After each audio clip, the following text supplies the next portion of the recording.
nom du Père et du Fils et du Saint-Esprit, ainsi soit-il. Mes bien chers frères, il y a 14 siècles à Rome, sur la colline de l'Esquilin, pour la première fois,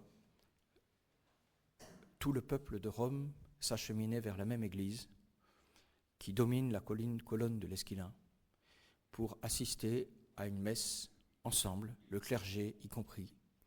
Les paroisses avaient donc fermé et tous, fidèles de Rome, représentant les fidèles de l'Église universelle et clergés de Rome, allaient assister à la même messe célébrée par le souverain pontife, le plus grand, sans doute, pape de l'histoire de l'Église, Saint Grégoire le Grand. Et Saint Grégoire le Grand inaugura, le premier dimanche de l'Avent, sur cette colonne de l'Esquilin, dans cette église qui est celle de Sainte Marie Majeure, la tradition de la station du premier dimanche de l'Avent. Station, ça veut dire tout le peuple de Rome, stare, se trouvait dans cette église, à écouter Saint Grégoire qui prêchait, bien sûr, sur l'incarnation du Fils de Dieu. Ce Saint Grégoire qui marqua tant l'histoire de Rome, de la liturgie romaine et de l'histoire de l'Église même, puisque le chant grégorien porte son nom et il en est en bonne partie l'auteur, ce chant que nous entendons tous les dimanches ici. Il la marqua tant donc que le premier dimanche de l'Avent, ce fut une tradition à Rome de chanter avant la messe une chanson, un hymne, un chant en l'honneur de Saint Grégoire. Pourquoi ?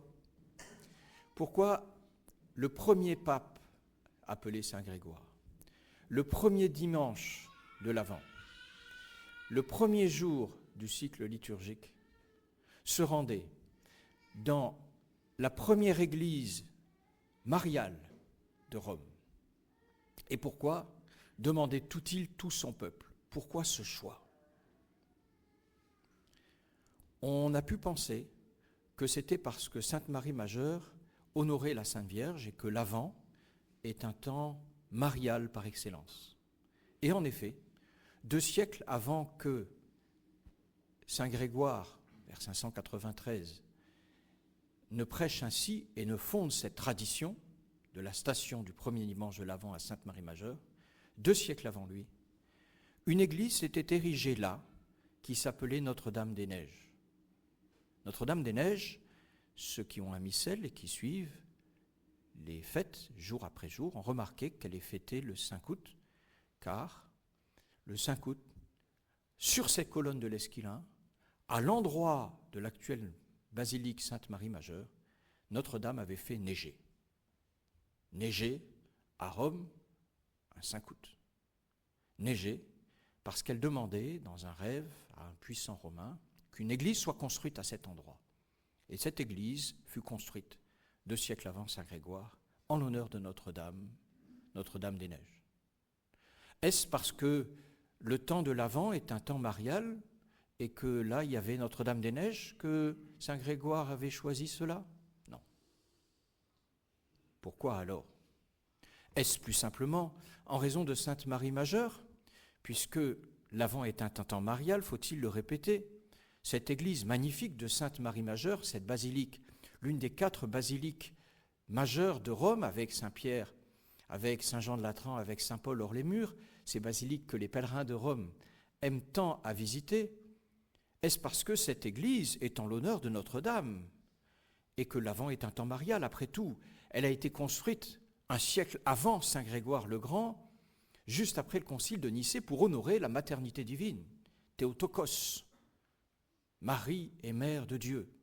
Et les pèlerins aiment, quand ils se rendent là, à contempler ces mosaïques incroyables, dont celle qui surplombe le maître-autel au-dessus de l'abside et qui représente le couronnement où Jésus-Christ couronne dans l'Assomption la très sainte Vierge Marie. Est-ce pour cela que Saint Grégoire avait choisi la basilique Sainte-Marie Majeure après Éphèse ? Non plus. Et pourtant, la tradition inaugurée par Saint Grégoire a continué, et tous les ans, pape après pape, les papes se rendaient et appelaient le peuple romain à venir les voir pour faire station.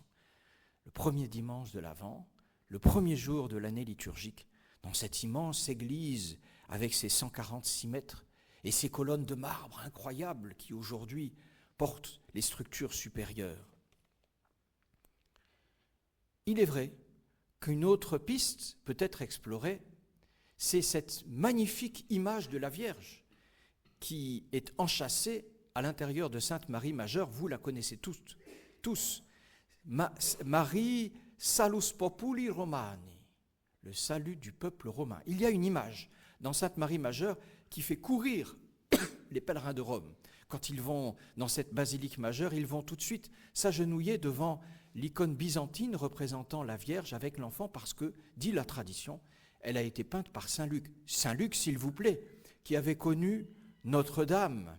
Alors bien sûr, on peut penser que c'est à cause de cette Salus Populi Romani que Saint Grégoire avait choisi Sainte Marie Majeure. Et d'ailleurs, en 593, à l'occasion d'une peste, lui-même prit cette image et processionna à l'intérieur de Rome pour éviter que la peste ne décime son peuple. Eh bien non, ça n'est pas cette image devant laquelle pourtant Pie XII dit sa première messe, jeune prêtre. Ça n'est pas cela. Alors pourquoi est-ce que les papes ont voulu garder cette habitude de Saint Grégoire le Grand si ça n'est pas formellement la dévotion mariale et l'Avent étant un temps marial? Pourquoi Sainte Marie Majeure? Ceux qui vont à Sainte Marie Majeure savent pourquoi, ils l'ont déjà deviné. Cette raison en est cachée. Elle n'est pas visible comme ces grands portiques de l'entrée qui nous dominent et qui nous donnent cette confiance admirable dans la puissance de Rome et du Vatican. Ceux qui savent n'ignorent pas que la raison en est cachée. Il faut descendre dans la crypte.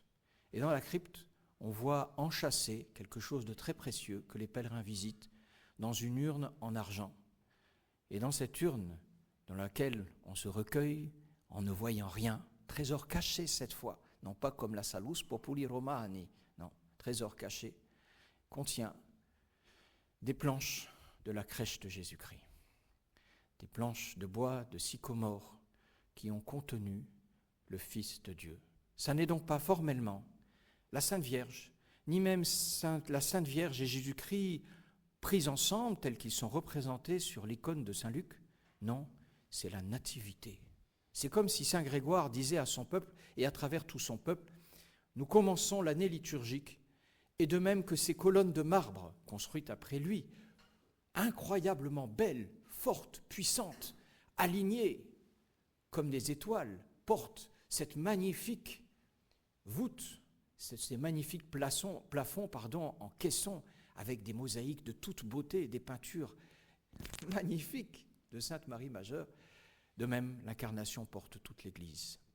La colonne de l'Église, c'est ce mystère que nous annonçons. Alors, nous venons à Sainte Marie Majeure pour nous préparer à ce trésor caché. Et ces planchettes sont cachées dans l'urne d'argent, on ne les voit pas, car c'est comme si Saint Grégoire le Grand nous prêchait. 16 siècles après, c'est comme si il nous disait, le Christ doit venir de façon cachée en vous. Il s'est déposé sur ces morceaux de bois, le Fils de Dieu fait homme, il doit pénétrer dans vos âmes. Vous devez être habité par lui. Et voici Saint Paul qui s'écrit en nous disant, revêtez le Seigneur Jésus-Christ. Vous portez l'image de Jésus-Christ. Vous l'avez sur vous, vous l'avez sur vos crucifix, vous l'avez à la tête de vos chapelets que vous portez dans vos poches, vous l'avez sur des médailles parfois de baptême qu'on vous a données, vous affichez l'image de Jésus-Christ, l'image du Sacré-Cœur, peut-être l'avez-vous intronisé dans vos foyers, c'est bien. Mais Saint Paul nous dit ça ne suffit pas. Ce Jésus-Christ qui s'est incarné et qui s'est déposé, que la Sainte Vierge a déposé sur le bois de ces planchettes devant lesquelles on pleure, on prie, on souffre, on demande, on remercie et on adore à Sainte Marie Majeure, ce Christ-là veut habiter dans vos cœurs et vous devez en avoir l'image dans votre vie, sur votre visage. Le visage du Saint curé d'Ars était tellement pur qu'il respirait la chasteté et que les gens, le voyant, concevaient la chasteté de ce cœur rien qu'à voir ses yeux, rien qu'à voir sa bouche, un qu'à voir son visage. Induimini Dominum Iesum Christum. À l'approche de Noël, Saint Grégoire le Grand, des siècles après, il est là, il nous regarde, il nous entend dans le sein de sa vision béatifique. Il nous regarde, il nous dit « Revêtez-vous du Seigneur Jésus-Christ ». Il s'est déposé sur ses planchettes dans la pauvreté. Planchettes. Soyez pauvres. Où en êtes-vous ? Il a été obéissant, obéi à sa mère, obéi à son père, obéissant jusqu'à accepter ce dénuement extrême, obéissant jusqu'à s'incarner. Êtes-vous soumis ? Il a été pur, il a été chaste, le chaste des chastes. À côté de lui, toute chasteté n'est qu'une ombre. Êtes-vous chaste ? Il a été pieux, êtes-vous pieux ? Revêtez le Seigneur Jésus-Christ, que son image ne soit pas seulement sur vos crucifix. Mais le matin, dites-vous, en regardant ces crucifix, cette image de Jésus-Christ que je regarde, est-ce qu'elle est sur moi, sur mon visage, dans ma vie, dans mes mœurs ? Est-ce que je ressemble à Jésus-Christ ? Est-ce que les gens, en me voyant, disent celui-là me donne une image un peu de Jésus-Christ, je retrouve en lui quelques traits de cet évangile. Les planchettes cachées, car la grâce que nous cultivons, grâce christique, est cachée dans nos cœurs. De même que les pèlerins ne voient pas les planchettes, ne voient plus le Christ, l'âme chrétienne qui s'attache à ressembler à Jésus-Christ est cachée aux yeux des hommes. Mais les hommes jugent selon les apparences. 1000 fois, les textes scripturaires de l'Ancienne Alliance nous le disent, les hommes jugent selon les apparences. Combien c'est vrai. Combien c'est vrai, mes bien chers frères. Les hommes jugent selon les apparences. Mais Dieu juge selon les cœurs. Alors, elle est pour nous, cette invitation de Saint Grégoire. Nous n'allons pas à Rome, mais nous nous mettons mentalement devant cette urne en argent. Tous les soirs, à 21h, une cloche de Sainte Marie Majeure sonne. Elle s'appelle la sperduta, ce qui signifie la perdue. Pourquoi la perdue ? Parce qu'il y a très très longtemps, plusieurs siècles, une jeune fille, bergère, était rentrée trop tard le soir chez elle, autour des colonnes de l'Esquilin, et elle ne retrouvait plus le chemin. Et l'on avertit l'archiprêtre de la basilique, qui se mit à sonner une cloche pour l'appeler, pour lui indiquer le chemin par le son dans la nuit sombre de l'hiver. Elle ne revint jamais. Elle s'était perdue. La cloche prit le nom de la perdue, Sperduta. Et depuis, tous les soirs à 21h, elle sonne encore, comme pour rappeler cette bergère perdue dans la forêt, loin de la Vierge, loin de Jésus-Christ. Cette bergère, c'est nous. C'est nous que, à 21h tous les soirs, la cloche de Sainte Marie Majeure appelle en nous disant « Vous n'avez pas suffisamment dans votre visage et surtout dans votre âme les traits de Jésus-Christ. Alors il est temps, revêtez-vous de Jésus-Christ. » En cette station du premier dimanche de l'Avent, c'est Saint Grégoire Ier, Saint Grégoire le Grand, qui nous le dit à tous, au cœur de chacun. Ainsi soit-il. Au nom du Père et du Fils et du Saint-Esprit, ainsi soit-il.